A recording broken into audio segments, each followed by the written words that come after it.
Hello guys, there is a new update for Amazfit Bip 6 smartwatch. The new version is 4.3.0.1 version.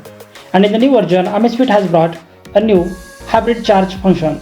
Yes, it has upgraded your Amazfit Bip 6 from BioCharge to HybridCharge.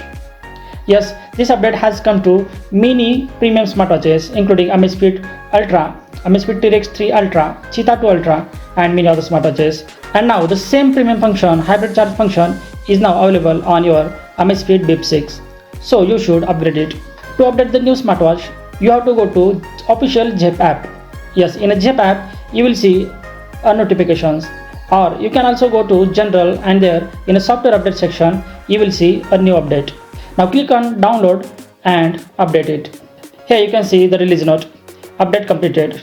Here you can see welcome to the Amazfit Bip 6. The feature of this upgrade are upgrade BioCharge to HybridCharge. Now click on it and here I will show you. See, previously here you can see BioCharge function, but instead of that now it has upgraded to the HybridCharge. Wear the device during sleep to unlock.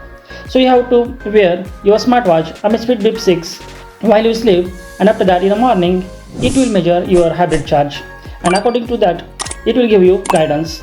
Apart from that, there is nothing in this new update. Thanks for watching my video guys. If you like the content in this video, then please hit that like button and subscribe to my YouTube channel. Thank you.